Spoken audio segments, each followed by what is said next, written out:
K Squad presents the Double K Exchange. Yes. And I am your host, Kiki, and this is my lovely host, Cammy. Yes. Resolutions. Is it a pet peeve, or is it something that you stand by, or is it hit and miss? Does it change, or is it variables? Like, how do you feel with New Year's resolutions or resolutions in general? Resolutions in general, I'm cool with because I just feel like that's just another name for or another word for goals, Right, right? right. So I'm big on believing that we set goals, resolutions throughout the year. The whole emphasis on waiting until the end of the year to say you're gonna get your shit together for the beginning of the year, and Right. then you still that's the part that kind of just like rubs me the wrong way because it's like if you want to be better, you should not have to wait until the date or the end of the year to be better. Why not just be better when you make that decision that that's going to be your resolution? Right. Start. I mean, like if I say my New Year's resolution is going to be to go live on a podcast and be consistent. I'm not going to wait till the new year. I'm going to start now. Why am Right. I waiting? That's Right. how I feel about Mhm. the whole resolution and New Year's Eve thing. I concur.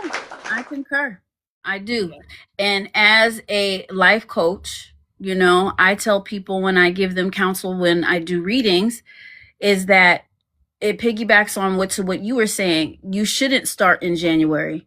And a real solid reason also is in the winter months we are more depressed. There's no sun out.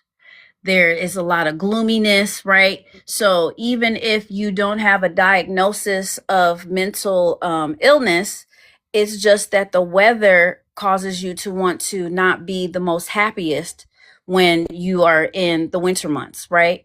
And why would you want to perpetuate more stress by waiting on December the 31st to try to catch up? Because doesn't it feel like you're on a hamster wheel of sorts, because you're trying to rush the clock to try to start something at 12, like you're Cinderella on a schedule?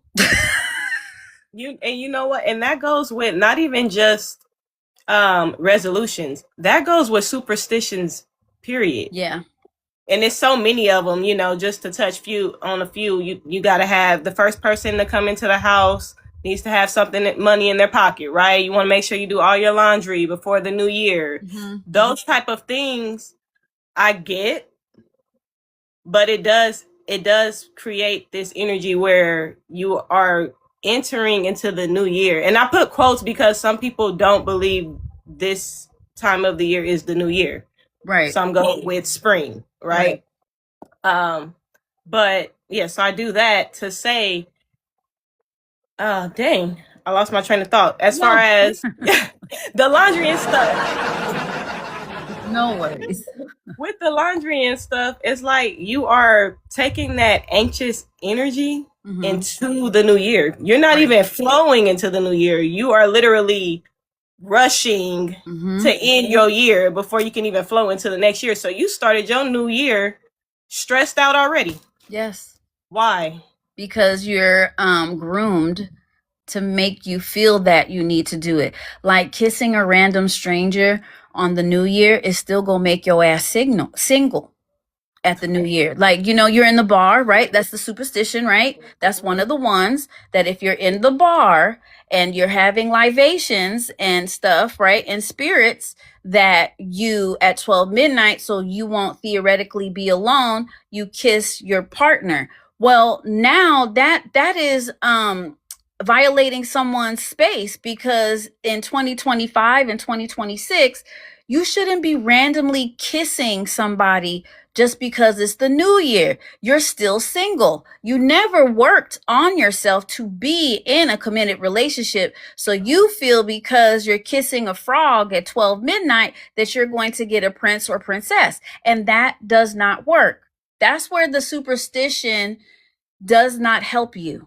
You have to work on certain things for you to then be in a committed relationship instead of having a DM buddy. And that touches on what we spoke on in the last episode. Mm-hmm. You know, just like when it comes to the tools and stuff. What did we say? We kept saying intentions. Yes. Intentions. So just because you kiss somebody that you see at the bar, People do it though. They do I it. know, I know. It's like, That's a you whole. don't And know if that like just you don't know what you kissing. you could get a bum bump. Not even that. What you kissing in it? What are you taking in energetically to start your new year? Because you didn't just. Because you're perpetuating that superstition to be the reality because you never worked on it. So then you know that you've never worked on it. So you use the resolution as procrastination. And that's why it never works. When you put procrastination with the superstition, it never will work. Because when I tell them about meditation, just 5 minutes. Just go to the bathroom and pretend you have a stomach bug and just tell the kids, I just have to go to the bathroom. Mama, I don't know why mama have to go. I don't know why daddy have to go. And go to the 5 minutes, right? Set a little timer as you're telling the kids and then start it. And then do a meditation. And then guess what? Then after you get out the bathroom, you'll feel renewed. You'll feel refreshed and you won't feel as though you're so stressed. So I just think implementing little baby steps with those stereotypes should help. Most definitely. All right, so let's go into the other stuff. Let's see. Spiritual burnout versus spiritual discipline. What are your thoughts?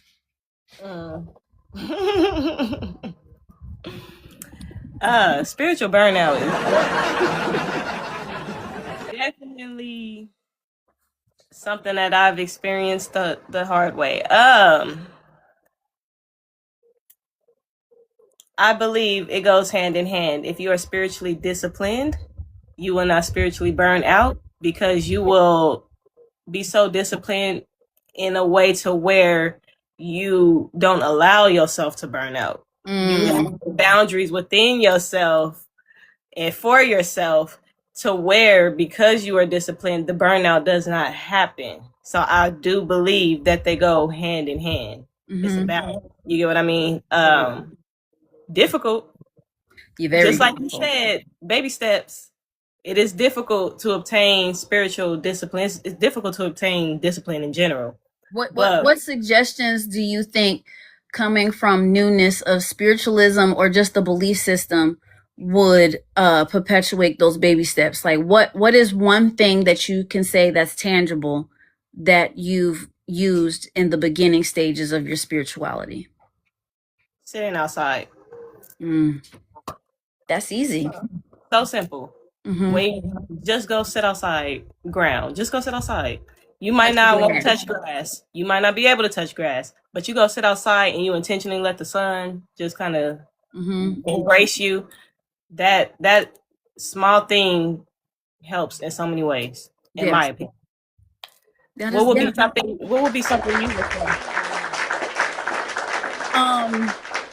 I'm gonna hitch my red wagon to the touch grass. I'm so used to being around water and I like to go to the beach. And even though I'm here in sunny California, I'm not by the ocean. So I make an attempt to at least see her twice a year. But another way to in the beginning stages for me was writing a letter to God. Is very foreign for them. So I say, even if it's not God, it's like saying that you write a letter to an invisible person and create that relationship with that invisible person, because that invisible person is technically you. And because thoughts are things, when I found out in spiritualism that I literally would do that. And then when I would look at these random notebooks that over time that I would write, and then I would look back on them, right? I would be like, wow, even though it's not exactly, the words that are in the book, it's the fact that it's a parallel universe of what I spoke into existence. Basically putting a mantra or a prayer in positive light in your midst And when you look back on that, you're just like, wow, I was going through strife. I was going through this. And look at what I was blessed with now, because all of that stuff that I wrote about 5 or 10 or 15 years ago, it took this long for me to go through all of those things. And like, wow, I got that blessing. So I think just even writing pros and cons and a letter to an invisible person that is really attaining to you kind of helps people, because when you say journal, they look like they look like that. They Yeah. just gloss over. So I feel that when you give those little baby step suggestions of difference and how easy it can be, I think that that really helps. And also, you don't have to do it every day because someone suggested it. Your say on when you would like to tap in, right? You Yeah. operate, but you still have to operate in a spiritual way. It doesn't give you the cadence to act evil to people just because you're not doing your spiritual workings, right?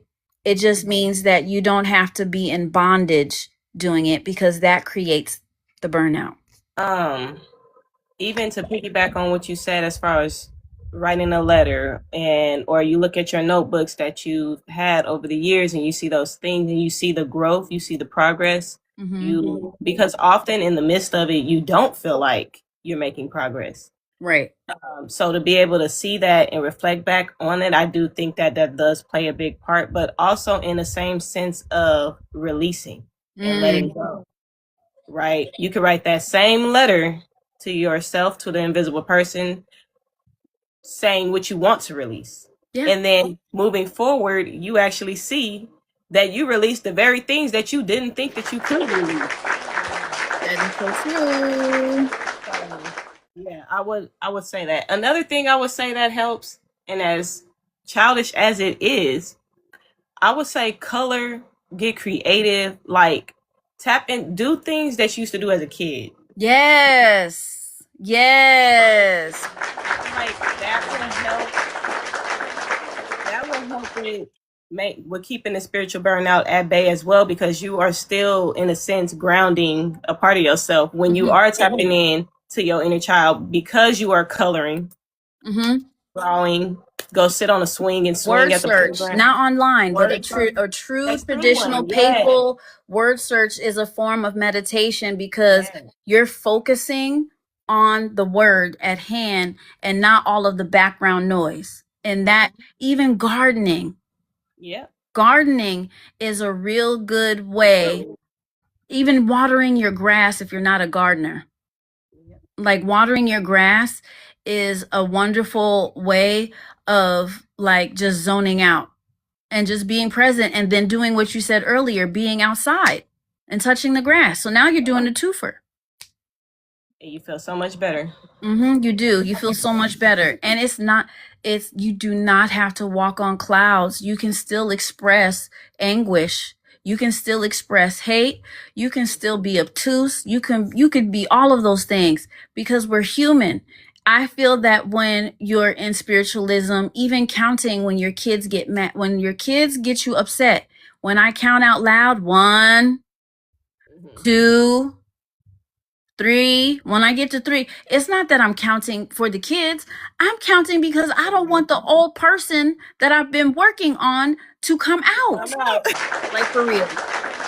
Counting is the next step for boundaries, and that was getting into our other one with boundaries and tools.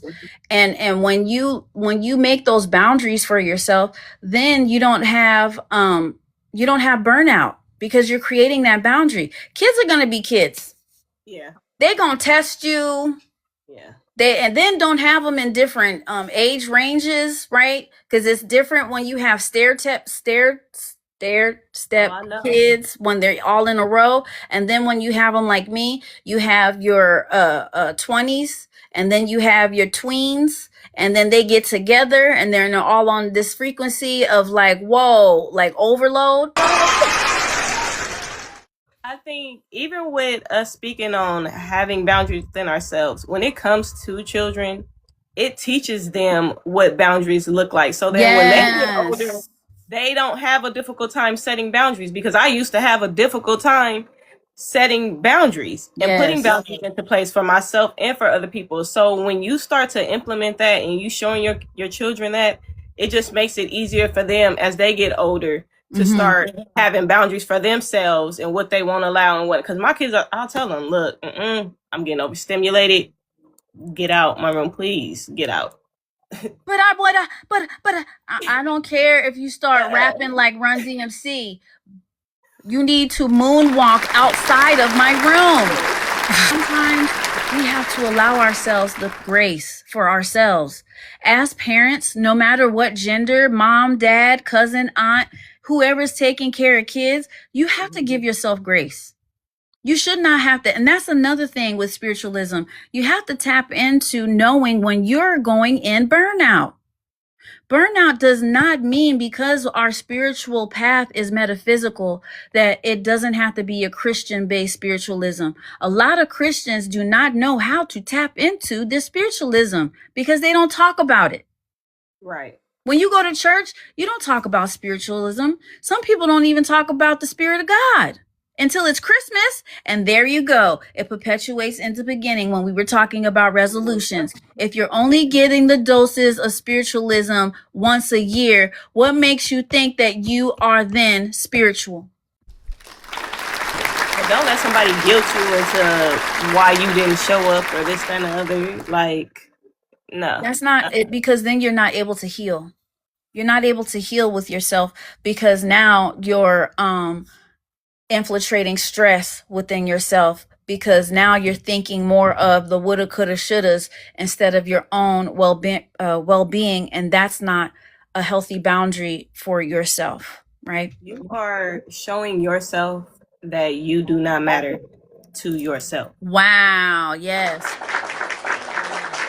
You are showing yourself. And I seen a woman on TikTok. She was expressing the different things that we should do when we are trying to put ourselves first and how to come up out of putting ourselves last. And she made a simple suggestion. She said, when you have to use the restroom, when you have to pee, go pee.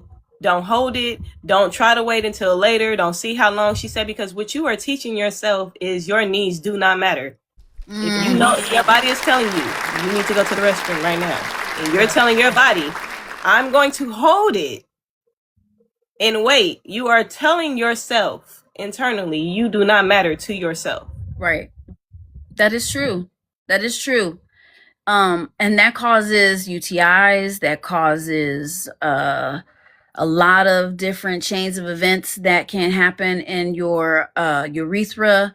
All of us have one, you know, if you have kidney stones, all of those things, because you're putting stress on your body and it's telling you. Not only that, but if we're trying to switch it into a spiritual lane, how can you trust your intuition and trust yourself if you do not listen and show yourself that you matter? Yeah. That you're being That is true. And then consistency over perfection in purpose work. So I think we touched on this in the first episode. I really truly believe, as far as consistency, yes, consistency is important, but do not get so stressed out over being consistent. This is when I shift and I tell people that I advise.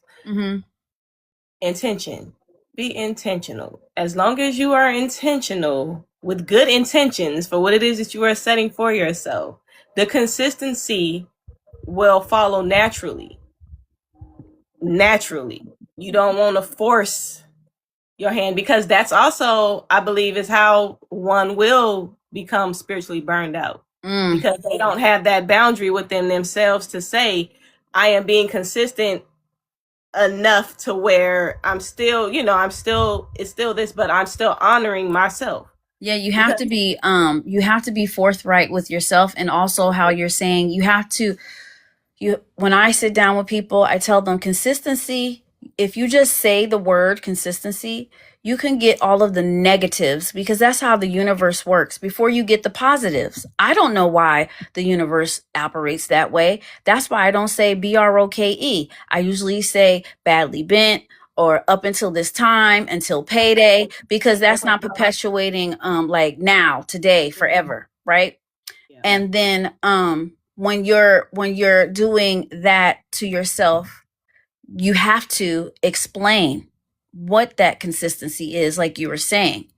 Because if you say I want to be consistent and then figuring out why you're not successful, your consistency probably will come in the form of past trauma, past depression, past strife, past low funds, all of those things, because you never guided the universe for saying what it is that you want it to be consistency in. You have to always fill in the blank with the universe, and then it'll be your catalog. But you can't say, I want to be prosperous when you do an affirmation, because you can be prosperous. But if you're working on yourself and creating these new boundaries, the universe is still operating on the same energy of what you created for yourself in this present time, in this dimension, right?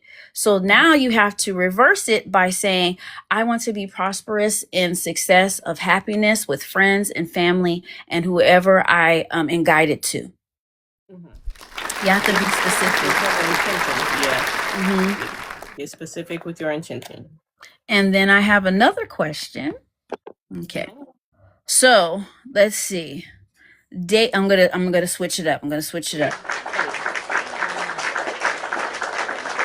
is talking before you switch it up, because I just heard something. So when you say consistency can show up as rest. Consistency can show up as rest. And for people who are programmed to be on the go and moving, that consistency, yes, that consistency will be hard to obtain because your body is telling you need to rest. But because you are not resting, it forces you to. It will force you to. So like so force you to where you get a random flu bug. Resting. Yes, and I got a full-fledged of that this week, these last couple of weeks. Like since my vacation and I came back, it was just a round of things. And I really think that it said, you need to rest. I don't care about the who shot Johnny and all this other stuff. You need to rest. You need to rest. Now we're going to switch gears and we're going to talk about modern relationships. Okay. Modern relationships. The first little bullet point is dating in this era versus long-term marriage.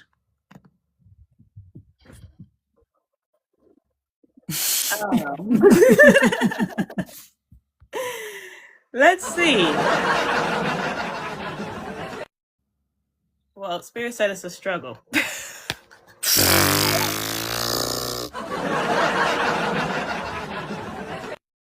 You be out there like this. That is so funny. I just was shuffling just to shuffle and just look down and it's struggle. Yes, it is a struggle nowadays. Woo!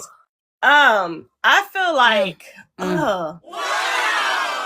when it goes when we talk about dating nowadays, personally, as someone who is not married, because you're married, yes. So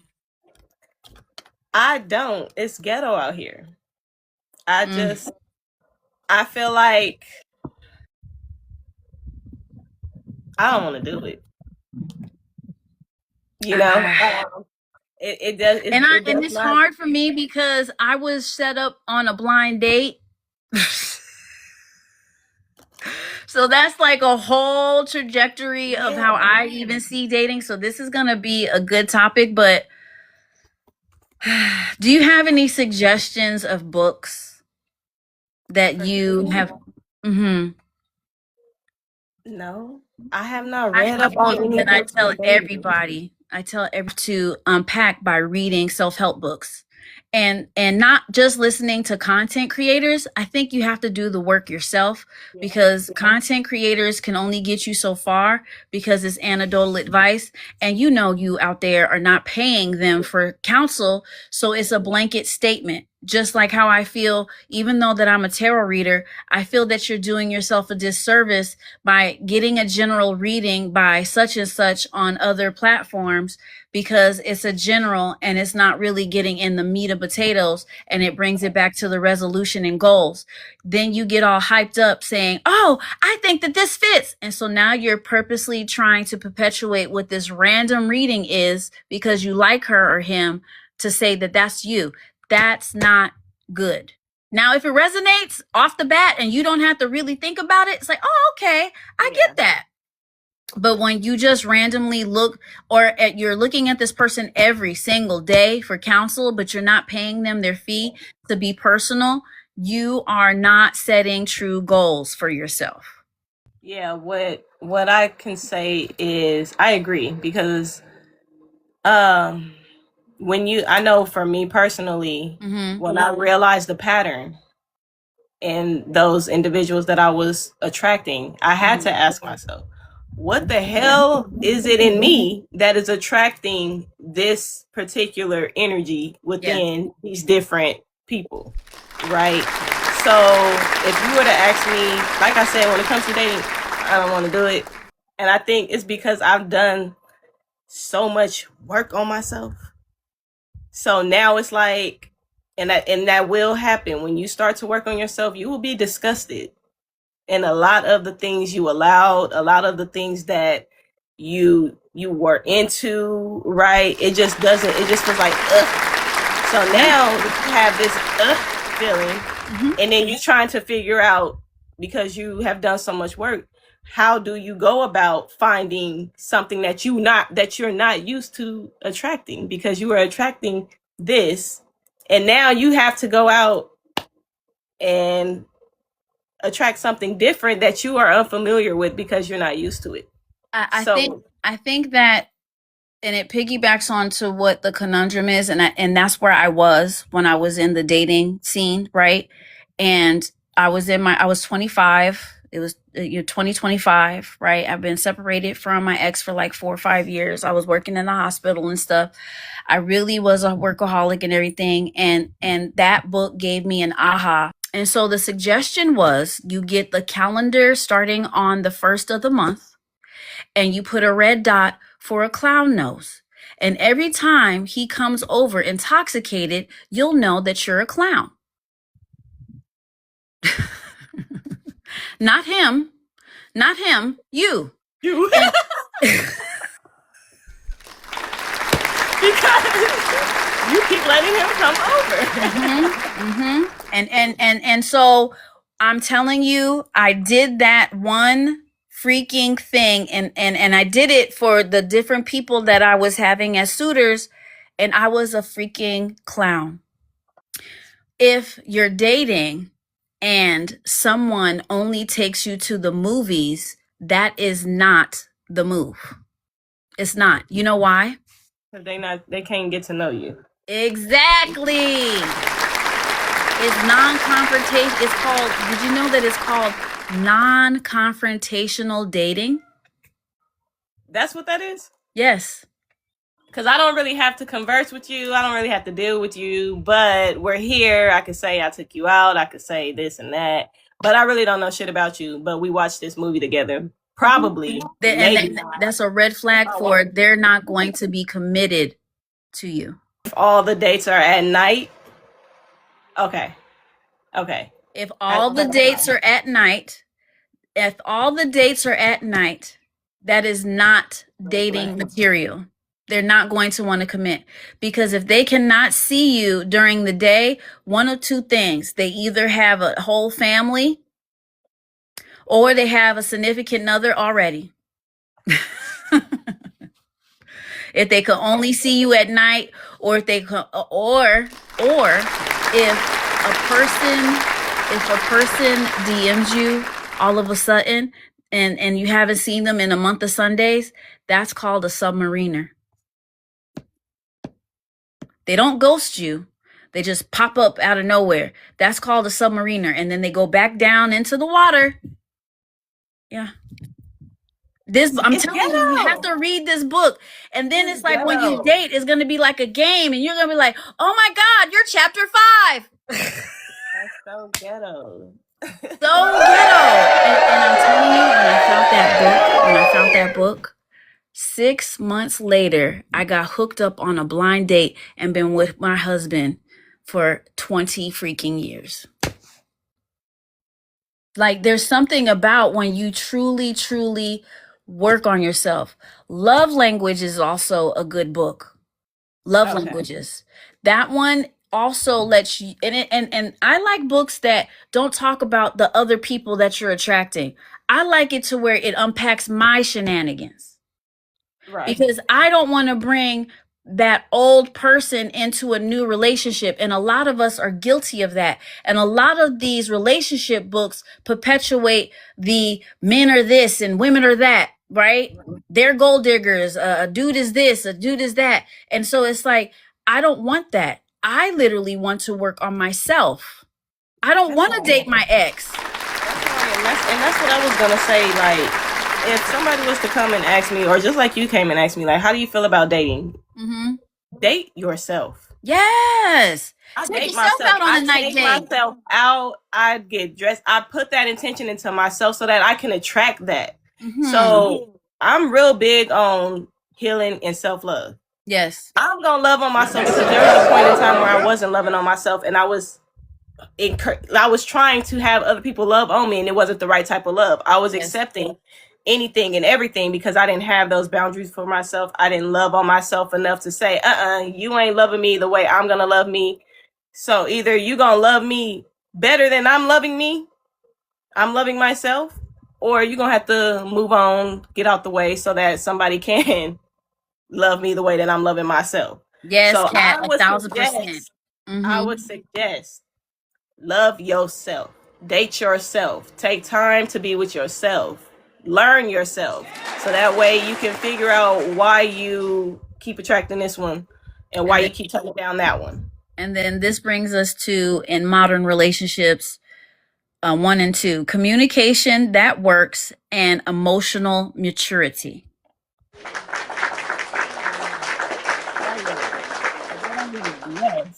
Yes. In order to have the emotional maturity, you got to know yourself. You got to know your triggers. You got to know how to operate when somebody else is not feeling themselves, or whatever the case may be. So yes, I completely agree. I think that's important, period, in any type of I feel that anything that has a ship on it is a relationship. Relationships can be a partnership. It can be a collaboration. It could be your siblings. It could be your aunt. It could be your mom, dad. It could be an intimate. And intimate does not mean that it's schmexual, because we can't say sex. It can also be a situationship. Yes. And that's why you hollering, I'm single, I'm single. Yeah, you're single, because you're trying to justify the fact that you are just in a situationship. Yes. That's just a justification. And if any of those, and then I tell them, if any of those ships have holes, they will sink. They will sink. And the captain of this ship. Because if you're having co-worker relationships and figuring out why you're all doom and gloom at work, and then it trickles down then into how you communicate with your lover, with the taxi driver, with the person on the bus, all of these things coincide because you're an asshat that doesn't know how to steer your own ship. And then here I come along saying, I think you need to put corks in how you treat your ships, because you're just sinking. And the way that you're communicating me as of now, you don't sound nice. And you're very abrasive. You're very hesitant. You're not receptive. I will look at someone and fold my cards if they're not receptive. If I feel the discernment of like you on some, I don't want to hear you, then I tell them, here's your money back. Have a good day. And that is a spiritual boundary for myself, because all money ain't good money. So let's talk about confidence, creativity, and business. building your brand, how to show up online without fear, creative burnout, being an entrepreneur while being human. So I picked that one because that's something that I've personally been working on, right? Putting myself out there more, making myself more accessible to social media and everything like that. Authenticity. Just be yourself. Yes. And I feel like by saying that, even though you could say, oh, it's not that simple, it really isn't that simple, but it is. But it takes away the fear aspect, or it kind of pushes the fear to the side, because you're not putting more pressure on yourself to be something or somebody that you're not. Right. You are just showing up as you, and whoever takes it, takes it. Whoever accepts it, accepts it. Whoever doesn't can kiss ass. Whatever, right? But you take away a lot of that pressure by just showing up. For myself, right, something that I've been doing to work on this is not feeling like I need to be all done up when I make a video on any app, right? Yeah. Not feeling like I need to use a filter. So those are things that I've been doing within myself to make it easier for myself to face the uncomfortableness of being comfortable with being present more and showing up more. Yes. And I think that also goes hand in hand with creative burnout. If you put that pressure on yourself to, I gotta post, you are killing first off, you're killing the energy, because you're not being authentic. Right. You are not showing up every day as you want to show up. You're showing up because you have put that limitation on yourself. You put that pressure on yourself. You told yourself, I have to do this. Why? And there's so many ways to skin a cat when it comes to that, with the creative aspect. If you want to stay within the algorithm, you literally can just post BS posts that are authentic, right? Like, I think one day, from a standstill on the other app, I posted one of my cats just staring into the ether, and it went semi-viral because I wasn't trying. But all the other ones that I put all the freaking time in and effort, they only got 200 views. And this cat just sitting here chilling on my car, and he got a semi-viral video. Yes. People love, it's so much fakeness going on in the world, especially with AI, with just people not being who they really truly are. So it's a breath of fresh air to come across somebody that's authentic. It's and not only that, but it encourages you to be authentic. Oh, like, they can show up on here looking this, like that, this, whatever. They're not perfect. Okay, now I feel like I can post a video because I don't have an aesthetically pleasing background, or I don't have a professional camera. You then, because you are using your light to show up, you then light somebody else's light, and you encourage them because you just showed up. Yeah. However you showed up. It's just however, just, yes. And the also for me, with the showing up with no fear, now I appreciate our connection because I just don't like talking to myself. And that's just, some people can, and some people, and you have to find that boundary within yourself, and then find someone that can converse with you with the highs and lows, right? But I have always had the presence on social media. I just never cracked the podcast arena on my own. Now, I have been on others, but it felt as though my voice wasn't truly being showcased, and it was being dimmed.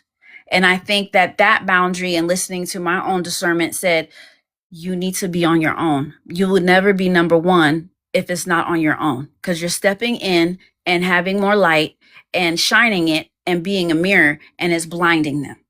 It's bothering, yeah.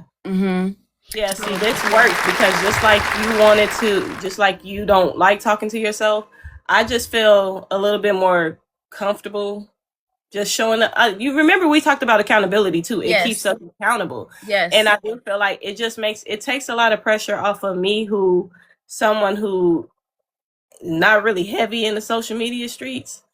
So it's like, or at least I feel like I'm not, but I guess some people say I am. But anyways, no, I get what you're saying. You're talking about your own anecdotal creativity on the social media streets. You're not saying, because the people that are giving you your accolades, they're literally not proactive in that arena. So there's different types of posters, right? Because if you post on social media, theoretically, you are a content creator because there's content on there. Are you trying to move it and be a authentic content creator that is doing their stuff and having a brand? No. So then you would say something like that to you, right? Because they see something within you, and that's listening to them and then figuring out what that boundary is within you, because they're not a content creator. So your presence might be a little bit more on brand for yourself, and you don't even know it yet because they're probably just talking about their own day to day, and you're bringing substance. I feel Yeah. that. Yeah. So that's why people say that, because you're bringing substance is just not like, oh, I'm talking about my dog, my cat, my kids, my dog, my cat, my kids. You're talking about different various issues that people need to be talking about. And that is a content creator. That is the collective. That is the creative. And being productive, you're doing it. And if that's how you want to, then fine. The only suggestion I give anyone is, if you want to stay out of the algorithm bondage, you have to just post frivolous stuff all the time. So then you're up on the algorithm, so it won't dwindle down. I was good on the U of tubes, but then I stopped because of whatever reason. But then I had to put it into my wheelhouse to say, I'll just post my cat. Right. I'll just post like something funny or nature or something that's been in my archive or something like that, you know? Because then what happens is that those people are on your page, right? And then it starts to blossom and grow instead of it coming from a standstill. I get what you're saying. Let's do one more. Year-end myths and New Year intentions. The truth you are stepping into, the difference between goals and alignment. So I am big on stepping into my truth, speaking my truth. I encourage people to show up and speak their truth, stand on their truth, stand in their truth, show up authentically, right? That's a word they're going to hear a lot from me on this podcast. Intentional and authenticity. So that's, I really do believe when it comes to reclaiming your power in any sense of the word for you, you will definitely have to speak your truth. As far as, how do I want to take the other question? Repeat it again. Hold on one second. Let me get back into it. So it's the truth you are stepping into, the difference between goals and alignment. That one. Goals and alignment. I do believe you can have all the goals in the world. If it is not in alignment with your higher self, those goals may fall to the wayside. I believe I am really big on alignment. I am really big on I try not to go against the grain. So if my discernment is telling me this, I'm not going to go and do the opposite of my discernment because that meets a goal that I have for myself, because that means that it is not in alignment with what I really need to be focusing on. Just like I said, just because it's a goal does not mean it will be obtained, because some goals are not in alignment with your purpose, right? With your higher self. Some goals are just something that you set for yourself, like a lot of people's resolutions. Now, alignment can take you any which way. You can go in so many different directions when it comes to certain things because you are being guided, right? You are literally walking the path that you are supposed to walk, no matter how windy that road is or no matter which direction it takes you. A goal, when you give yourself a goal, I feel like a goal nowadays, when people give a goal, they place limitations based on that goal. Alignment takes away the limitations. Yeah. If I were to summarize it, alignment takes away the limitations that you set for yourself. Yeah. When you set those limitations, sometimes you block blessings. Sometimes you walk into walls. sometime that you could have probably missed had you just paid attention a little bit, right? Had you not been so focused on trying to achieve this goal, you ran into that wall because you were being guided to go this way. But since that didn't feel like that was going to meet your goal, you're walking out of alignment. That is a fact. Yeah. It's like that joke that people talk about, the guy in the pet store, and there was a flood, and he goes and he's like, there's different variations, but he basically, in a sense, says there's a flood, and he thought that a pipe burst. So then it's just, now it's starting to rain and a hurricane and all this stuff. Now he's on the third floor. God, can you help me? Can you help me? And then he sends a ladder. And then he's like, no, God, help me. I know I don't need that ladder. And so now he's literally up on the roof, about to drown. And then he goes and the fire department came at this point. The helicopter came with the airlift. All of these things had came, and now this man drowns, and he goes up to heaven, and he says, Saint Peter, why was I forsaken? Why didn't God answer my prayers? He said they sent the Navy, he sent the brigade, they sent a helicopter, they sent the boat, they sent all of these different things to get you out of that situation, and you chose to not answer that blessing. And God loves to play jokes. He'll give you a box, but it might have a hue of indigo in it. Right. And then you say, but God, I wanted that red box. It's like, I explain it to this. I have to simplify it to like this with people.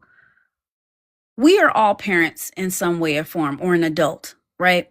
And you come across a family member that is a child, and they say, I want the Mongoose 5500.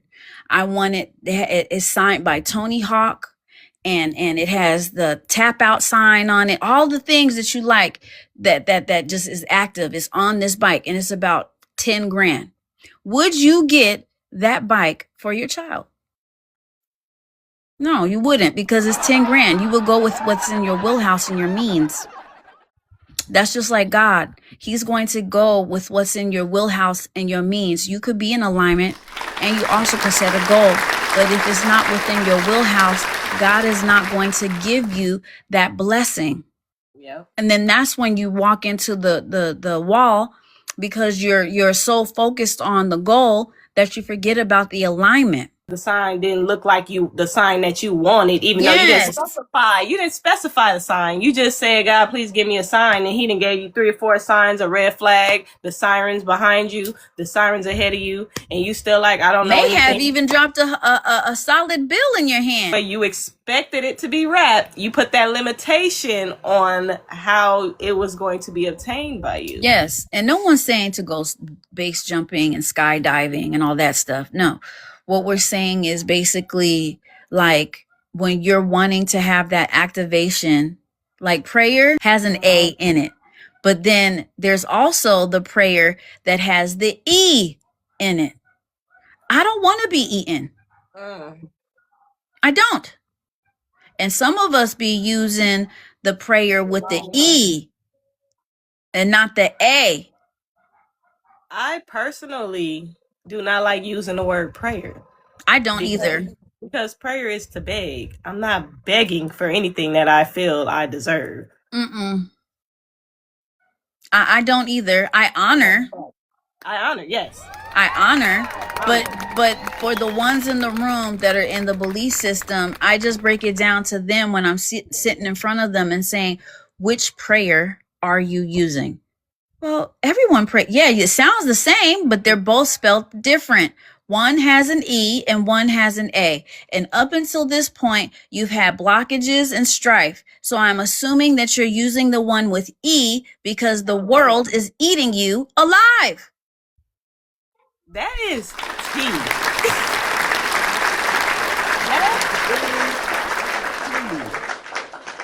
Just saying. I'm like, which one? I mean, you can say it all day long, but when they come in front of me and say those things, I'm like, but which one are you using? And they look at me like, what the heck is she talking about? No, because I think that you're physically using the one with the E because you're having so many problems. And you know what? That goes back to our first episode. when it comes to having people pray for you and letting people pray for Yes. you. Because are they praying for you or are they praying on you? Are That they part. praying for you or praying on you? Yes. That part. And if y'all haven't gone seen the first episode, Oh, it's coming. It's dropping. yes, y'all gonna tune into that. But that is like, you know, when you break down even the words that we use in spiritualism, that can even help you. Like I said, I was displaced when I was younger, a single mom and everything. When I fell into the spiritual realm, I was very, very particular on saying certain things because I did not want to perpetuate that thing that was a reality in my life in the past. That's why I spell out BROKE. I don't say it. That Yeah, shall not be named because I was that. I tell my kids all the time, I say, we are not that. We're in between blessings before we are Yes. anything of that. I usually say badly bent. And you know what? I just keep, it's so many messages coming in that I keep losing train of thought of what That's fine. Let them ride. Let them rip. What's the message? You just said. Oh, what did you just say? About and what aspect about not saying BROKE because I was displaced? Oh, okay. You said how you were displaced and how you took those you wouldn't use certain words and you wouldn't perpetuate certain situations, right? Yes. With that being said, I keep losing it. It's not meant for me to say. It's not meant for me to say, obviously, because it keeps getting blocked. So we're gonna let that. We're gonna move Let it on. go. Let it go. Like you ain't gonna be talking about me. Y'all be telling the truth about me. Oh my goodness. Yeah. But a lot of people that I would hang around, they would say stuff like that, and then I had to leave them alone because even though you do your spiritualism, my ears still can catch the negativity that you're saying. So now I have to be like a person in recovery and stay away from you because it's not that someone can make you do something, but if you're around that person for so long, it gets back into your subconscious. And even though your awakened self is saying that this is not for you, your subconscious is evil. It's like Scully and Mulder and picking up all the X Files. Yeah. That's what it's doing. And so sometimes you even have to change your circle when you're in spiritualism. Like when you were saying you're dating, you have to change your circle and not be a semicircle, not be a cul-de-sac. No, your full freaking circle. I'm like Tony Jones. It's like a lowercase o. I love it here. and you know what? I think the difference is with spiritualism and other belief system, like other religions. What I found, and this was the thought that I had it came back. Spiritualism does not allow for you to be a victim. No. You really have to. You can't. Other beliefs allow for you to cultivate this victim mentality, this lack of accountability also. Yeah. Sort of, right? Mm-hmm. So when you come into spiritualism, you do have to face yourself. You do have to sit with yourself and acknowledge that a lot of the bullshit that is around you is very well because of you, not because of this and that. Sometimes it really is you. So when you said you were displaced and you know it's certain words and whatnot, it goes right back to you cannot. When you are in spiritualism, you realize that you have to look within yourself. You have to take accountability. You no longer are looking at situations from a one-sided standpoint. You are now able to look at this situation and see where you were at fault. Yeah. And see where you did go wrong. And then that is also how you navigate your circle. You navigate those boundaries. And it goes right back to me saying you got to know yourself. I knew what I needed to do when I was displaced. I got out of a crazy situation and I knew that I had to literally do the grind and it was going to be a long haul because I did not have the support group or system. But at the same time, I look at people that would have gotten through my story and they would have been hooked on stuff. They would have had been on obituates. They would have lost their children. They would have been in such a bad state because they didn't have the foundation. So I feel that even if in 2006 that was my awakening to where I was working on my spiritualism, but I think that the spiritualism happened as soon as I left the house because I was in a situation to where I had to look at the world at a different lens to protect myself. I wasn't equipped to allow myself to be in the status quo because I was truly on survivor mode. It was just me and my daughter. So I couldn't have fun the way that other people had fun in their 20s Yeah. because I saw that thoughts were things. And if I go off the hinge, I don't have a team of people that can help and beat these people up because I done said stuff. Yeah. I had to learn how to even call out dudes when they would catcall me. When they would catcall me and say, "Oh, girl," or whatever, and look at you. What's your name, sis? Taken? What'd you say? Taken. My name is Taken. You Asian or something? No. And that response alone is exactly why it's ghetto out here. I had to though. I had to respond to that because a lot of people would sit here and they would like be on the everyone knows the play by play when you would say the "I don't want to talk to you" isms. People have a certain play by play. We're all groomed to act a certain way when we're not wanting the cat call, right? And some people get obtuse when they are rejected when they put themselves out there with the cat call. I ain't trying to get sliced and diced because you think that I'm the next thing since sliced bread and pop popcorn, and because I'm not letting you taste my truffle butter, you just getting mad. So I had to come up with words and phrases when I was here out here. Girl, truffle butter goes in two different ways. It's either butter or the butt butter. You know what I'm talking about. I know. It wasn't nothing truffle butter. So it's just like when you are displaced and you don't have your family in a certain place where you are, you have to then look into within yourself how to communicate because I didn't have the capability to say, well, they're messing with me. No, it was just me. Yeah. I couldn't just tell them to go fly a kite and say what I really wanted to say because it was just me. So I had to come up with little funny sayings. Like when I would see displaced people and they would say, "Do you have change?" But even though that I was a mobile bum, I called it a mobile bum. I was a mobile bum. I didn't have a house. I wasn't living nowhere, but I wasn't destitute with a can in my hand, right? Yeah. And they didn't know that. They didn't know that. And so I'm not trying to have this conversation with them because they think because I have clean clothes on that I'm not just as bad as they are. Yeah. Right? And so what I would say to them, and they say, "Do you have change?" I would say, "All the time." And then I would walk away. And then people were like, "Why do you say that?"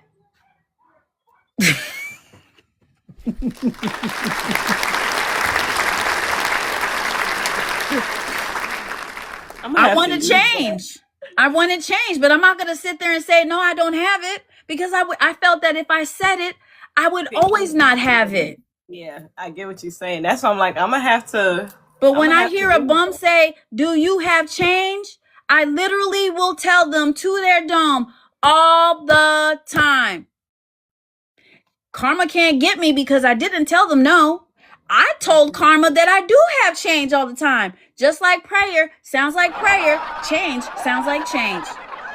One's transactional and one's an active notion. I love that. Because if you tell a bum that's on altered mental status no, sometimes I've almost gotten beat because I've said no, depending on where I was in California. So I had to say certain words even when I was riding in my Billy Bobby electrical EV. It's just I learned that sometimes people assume when they're on the low and low to bring you down on their level, and then they say something and they may be on, or whatever the case may be. I had to come up with those play by plays because karma in my wheelhouse says if you tell them no, then you could very well be back to that place. That's why I don't tell them no. Yeah. I literally say all the time and I just walk away. And then I promise you I'm using it. I am using it. And they look at you like this. But that gives you 3 seconds to leave. You know? I love it. I'm using it. There's no paying of karma with that, because you know that you're going to spend some money. Now I'm not saying that I'm heartless. There are times that I am moved.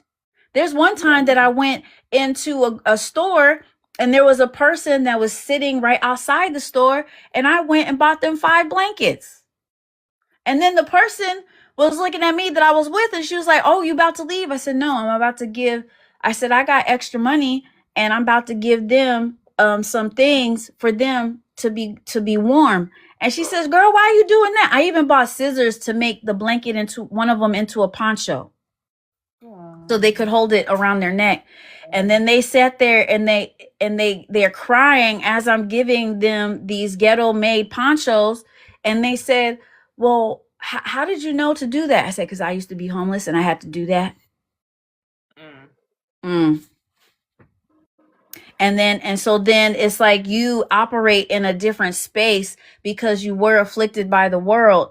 You should never forget. When they say you should never forget, it's not that I should put dirty, dusty clothes on and be in a fucking tent in the wilderness in an encampment center. No.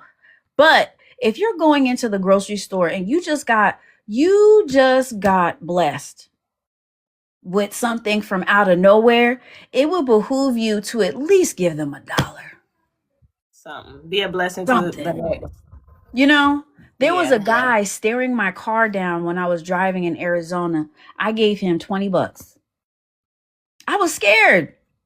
You know why I gave him $20? I told him, I said, "Thank you for securing my car and keeping it safe." And then I gave him the $20. I was being facetious, but still. Yeah. The way you were looking my car down, you know what I'm saying? No. I give my little... But I'm going to let you know that I saw you watching my car. And that's a way of telling them that I saw you watching my car instead of saying what you saw. You're still saying it. You're just saying it in a way that you won't get got. Yeah, because it doesn't put them on edge. No, it doesn't put them on edge. You have to, when you're talking to displaced people, you should talk with humor and humility. Yeah. And so it's just, I feel that on the end of this segment, like, we're hitting the hour and 30. I feel that we talked about a lot of different things. So sorry for you guys, Marjorie and whoever else is in the room. We will be back on Saturday. Okay. Just look for the little halo icon, I guess. I don't know. I'm never on here, but Saturdays we will figure out which time that we will pin that we will be on at that same exact time.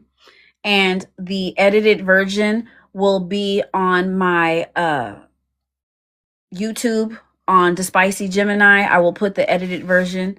Hey, Glitter. And so we will be there doing that. And eventually we will be live on hold on, I'm trying to get my sound effects. Oh, no, not my Jesus Christ, this freaking thing. It just like messed up all of a sudden. I don't know what happened. I guess it says no clapping for you. I'll clap for you. Thank you. There we go. See? So now that we have this established and stuff and all the communications, I just hope and pray that everybody's new year is going to be bright. Hopefully, when we're going into 2027 of that next year, right? a lot of people will take heed on the things that we said in this episode, so then they can reverse their own curses and be productive in a positive way with reinforcements, not just floundering out there and waiting to kiss a stranger at a bar saying I'm single, because all that is doing is perpetuating cuffing season. Not only that, just the spiritual attachments. It's just that makes my that's another episode. That is another episode within itself. But I just would like to say that my business name is My Divine Visions, Doula by Kiki. And I would like to promote your doula. What is your doula brand? It's Divine Vessel Doula Services. Awesome. And so we are going to be doing a lot of things with this podcast. We are just starting out right now, and this is just the beginning. And until then, love and light and blessings. Ciao for now.